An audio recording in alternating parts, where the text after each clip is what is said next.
आज हमारी मेहमान हैं शशि सिंह जी। लोकसभा चुनाव 2024 से सुर्खियों में आई। इसके पहले भारत जोड़ो आंदोलन में राहुल गांधी जी के साथ लगातार पदयात्रा कर वे छत्तीसगढ़ और देश में सुर्खी बनी बोल्ड युवा कार्यकर्ता के रूप में।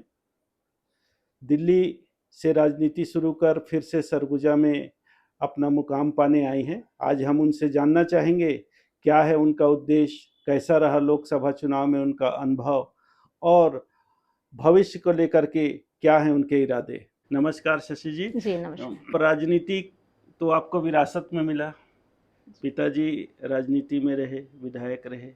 आप कैसे आ गई राजनीति में? आप तो दिल्ली में शायद पढ़ रही थी। जी मैं दिल्ली में पढ़ रही थी। पिताजी 2017 में एक्सपायर किए। उसके बाद मुझे आना पड़ा, या फिर कह सकते कि क्षेत्र की जनता ने कहा कि अब आपको करना होगा। तो उसी प्रकार में आई। विरासत जो आपने नाम लिया, विरासत तो है ही है, लेकिन इतनी आसानी में मिलने वाली विरासत नहीं रही है ये। जी। सरगुजा से स्वाभाविक चीज़ है कि सरगुजा में विरासत बहुत आसानी से नहीं मिलती है, संघर्ष है काफ़ी, और ख़ास करके प्रेमनगर क्षेत्र। 2018 के बाद आप सुर्खियों में आई राहुल गांधी के साथ पदयात्रा करके। कैसे मुलाकात हुई राहुल गांधी जी से आपकी? जी बिल्कुल, वो हमारे लीडर है। उम्मीद नहीं था, लेकिन क्योंकि मैं राष्ट्रीय सचिव थी तो भारत जोड़ो यात्रा के बारे में बोला गया, तो मैंने उसमें पार्टिसिपेट किया। राहुल गांधी जी के साथ कन्याकुमारी से कश्मीर तक चलने का था। तो मेरी पहली मुलाकात फिजिकली राहुल गांधी जी के साथ यात्रा में ही हुआ। यात्रा के दौरान में उनसे एक बार जब मुलाकात हुआ तो काफ़ी लंबे बात हुई। पहली मुलाकात में ही काफ़ी लंबे बात हुए, और राहुल गांधी जी ने सारी डिटेल्स उस वक्त मुझसे पूछ लिए। आप कहाँ से, क्या पिताजी क्या किए, कैसे आए, ये सारी चीज़ें हुई। फिर लगातार यात्रा में इतने महीने साथ में रहे, तो कुछ ना कुछ दिनों में मुलाकात होती रही, कुछ कुछ डिस्कशन होते रहे। तो इस तरह से राहुल गांधी जी से मुलाकात हुआ। राहुल गांधी जी के बारे में बहुत से अफवाहें उड़ाते रहते हैं। कोई कहते हैं कि वो बिना सोचे समझे बोल जाते हैं। कैसा रहा आपका अनुभव राहुल गांधी जी के साथ? मुझे ऐसा लगता है राहुल गांधी जी के बारे में अफवाह उड़ाने के लिए करोड़ों, लाखों, मिलियंस में खर्चे किए गए हैं उनके लिए, लेकिन राहुल गांधी जी से ज़्यादा समझदार नेता मैंने किसी को आज तक भारत देश में तो नहीं देखा। इतने एजुकेटेड, इतने सुलझे हुए व्यक्ति हैं, जो मुद्दे भी उठा रहे हैं। सिर्फ मुद्दे की बात करते हैं, जो क्षेत्र की और देश के हित की बातें, ऐसी बातें करने वालों की छवि खराब करने में भाजपा का बहुत बड़ा हाथ रहा। लेकिन अब देश दुनिया समझ चुकी है कि राहुल गांधी जी किस तरह के लीडर हैं, और भारत देश को एक सही दिशा में लेकर जा रहे हैं, और एक सच्चे प्रधानमंत्री आने वाले समय में बनेंगे वो। आपने एक बहुत अच्छी चीज़ शुरुआत में कही कि विरासत के साथ साथ मेरा भी संघर्ष रहा। तो कांग्रेस में आने के लिए, खासकर सरगुजा जैसे इलाके से दिल्ली तक अपने पहुंच बनाने और सीधे राष्ट्रीय सचिव बनने के लिए कोई बड़ा अप्रोच था, या फिर आपको किस तरीके का संघर्ष करना पड़ा? कोई अप्रोच नहीं था, संघर्ष बहुत था। ये है कि मैं एक पॉलिटिकल फैमिली से हूँ, लेकिन ऐसा होता है कि चांदी का चम्मच मुंह में कहते हैं, वो मेरे मुंह में कभी नहीं आया। संघर्ष मैंने किया, शुरू से संघर्ष किया, एक एक पद के लिए संघर्ष किया, क्षेत्र में मेहनत किए। उसी के तहत मुझे धीरे धीरे आगे बढ़ने का मौका मिला। प्रदेश में गए, जिला में पहले वर्क किए, फिर प्रदेश में गए, फिर मुझे राष्ट्रीय स्तर तक मुझे लेकर गए सिर्फ मेहनत में। मुझे नहीं लगता है कि मुझे ऐसे ही ये पद मिले हैं। संघर्ष किया है मैंने, बहुत किया है। नहीं, लोग यही जानना चाहते कैसा संघर्ष किए। लोग तो ये आरोप लगाते थे कि आप दिल्ली से सीधा राहुल गांधी के अप्रोच पे पैरासूट पे सरगुजा में उतर गई। जी ये बहुत ही ज़्यादा गलत इल्ज़ाम है। मुझे लगता है जो क्षेत्र में रहते हैं उनको बेहतर पता है कि मैंने कितना मेहनत किया है। फील्ड पे डोर टू डोर जाके वर्क किया है, मैंने हर प्रोग्राम किए हैं। उसी की बेसिस पे ही मुझे जाने की ये कोई लड़की है सरगुजा में, सूरजपुर ज़िला में रहती है जो इतना मेहनत करती है, उसके बेसिस पे ही मुझे ज़िला में ज़िलाध्यक्ष का मौका मिला था। वो भी उससे भी पहले एक छोटा पद, एक मीडिया का प्रभार मुझे मिला था। उसके बाद लोगों को जब मैं नज़र आया कि उसमें मैं काम कर रही हूँ, कोई लड़की है, फिर मुझे जिला का मौका मिला आदिवासी कांग्रेस में। फिर मुझे जिला पंचायत मिला, उसमें बहुत दिक्कत के जिला पंचायत का टिकट भी मुझे नहीं मिल रहा था। बहुत सारी प्रॉब्लम्स हुए। मैं एक ओपन सीट पे चुनाव लड़ी हूँ, और सबसे अच्छे वोटों में कहूँगी कि जिला में जीत के आई हूँ। कुछ दिन का ही मेरा संघर्ष था, लेकिन मैंने मेहनत डोर टू डोर किया और जिला पंचायत में बहुत अच्छे वोटों से मैं जीती, तभी फिर युवा कांग्रेस में मैं गई। नहीं, पैराशूट में इसलिए बोलते हैं कि राष्ट्रीय सचिव बनना मतलब अच्छा। बिना सरगुजा के अप्रोच के, बिना छत्तीसगढ़ के प्रदेश कमेटी के अप्रोच के डायरेक्ट राष्ट्रीय सचिव बन के सीधे राहुल गांधी से मिल गई। तो लोगों को लगता है कि कोई बड़ा अप्रोच था क्या आपके पास? यहाँ तो बहुत सारे कार्यकर्ता हैं, वो लोग नहीं पहुंच पाते, आपसे भी जी। ज़्यादा मेहनत की है जिले में जिनके नाम है। ऐसा कोई बड़ा अप्रोच मेरे पास नहीं रहा। मुझे लगता है कि मेरे संघर्ष को देखते हुए वैसे मेरा सपोर्ट करने वाले एक हमारे आदरणीय कोको भैया थे, उन्होंने मेरा काफ़ी सपोर्ट किया था राष्ट्रीय स्तर पे जाने के लिए। तो ये कोई मुझे नहीं लगता कि पैराशूट की बात है, मेरा मेहनत देख के उन्होंने मुझे युवा कांग्रेस में लिया और वहाँ के बाद से मैं राष्ट्रीय स्तर पे गई। राष्ट्रीय स्तर पे भी मेरा काम देख के ही मुझे अभी सेकंड टाइम रिपीट किए हैं राष्ट्रीय सचिव के लिए। ऐसे ही मुझे नहीं लगता है कि राष्ट्रीय स्तर में किसी को रिपीट किया जाता है, क्योंकि हमारे कमेटी में लगभग 90 कमेटियाँ थी, उसमें से आधे से ज़्यादा लोग चले गए तो उसमें। आप जब वहाँ इतना बढ़िया काम किए तो सरगुजा क्यों वापस भेज दिए आपको? जी, ये वाली बात तो है। देखिए, मैं आपको एक चीज़ बता देना चाहती हूँ, विधानसभा का चुनाव था, क्षेत्र की जनता मुझे लगता है विधानसभा में मेरे को काफ़ी चाही और एक स्ट्रॉन्ग एस्पिरेंट के रूप में मुझे देखा गया था और लगभग टिकट भी फाइनल था, लेकिन किसी कारणवश मुझे टिकट नहीं मिला।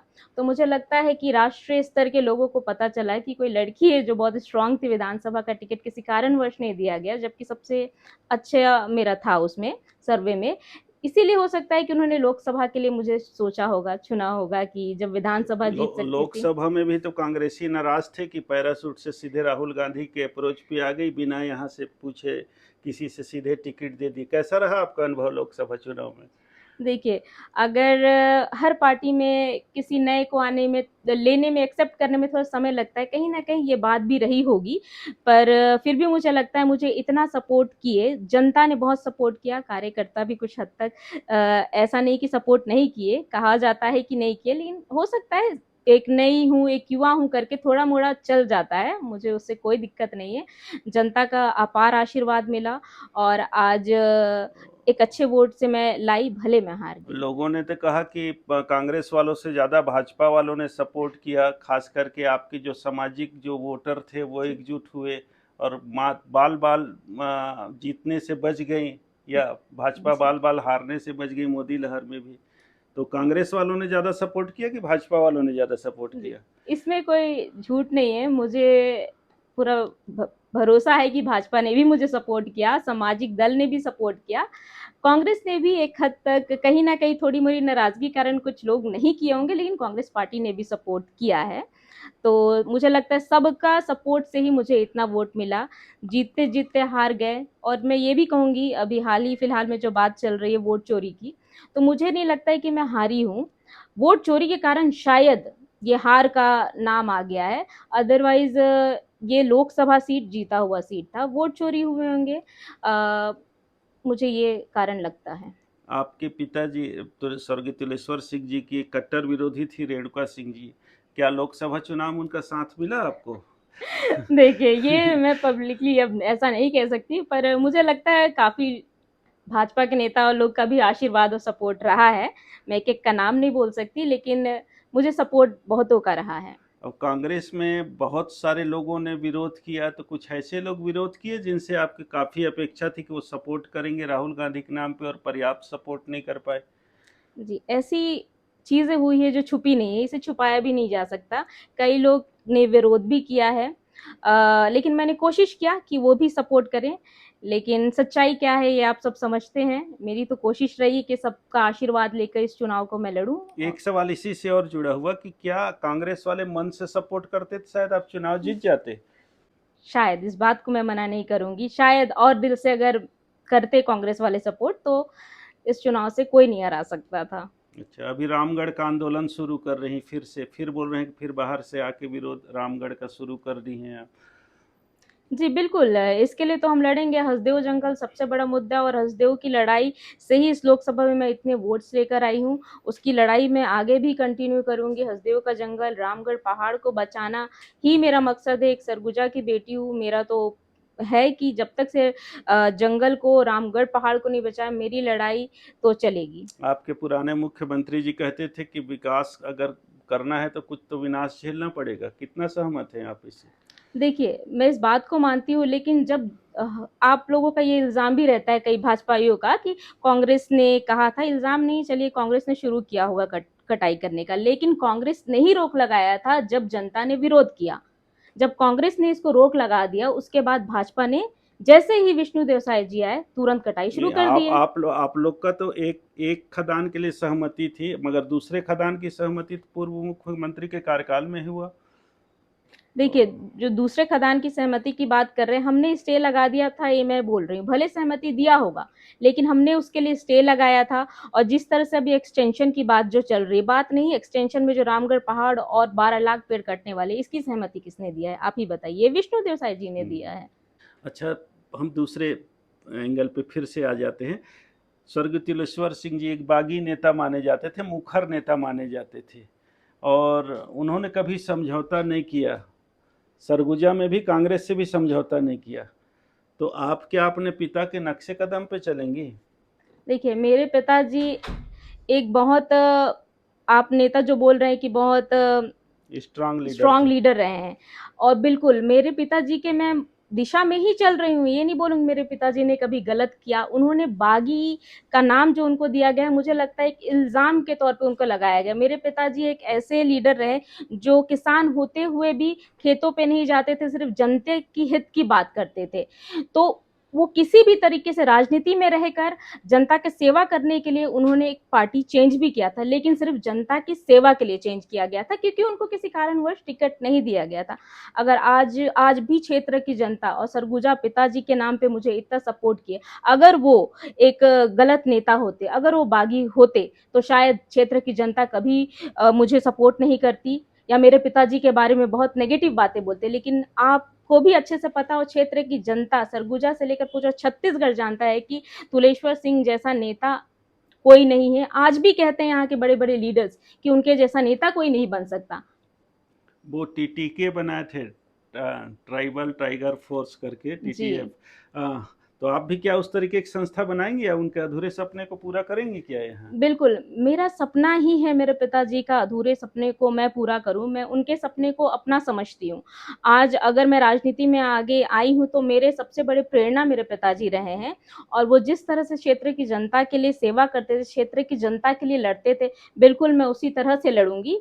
लेकिन कांग्रेस पार्टी में रहकर मैं इस काम को करूँगी, इसका भी मैं विश्वास दिलाती हूँ। लोग कहते हैं कि आप शायद इसी बगावत के चलते सीधे राहुल गांधी से संपर्क में है, और उनके संपर्क में भी अगला चुनाव लड़ने की तैयारी। क्या लड़ना चाहेंगे, प्रेमनगर से चुनाव लड़ेंगी या लोकसभा फिर से लड़ना चाहेंगी सरगुजा? देखिए, मेरा जो पर्सनल इच्छा है, मैं तो प्रेमनगर विधानसभा से पहले विधायकी का चुनाव लड़ना चाहूँगी।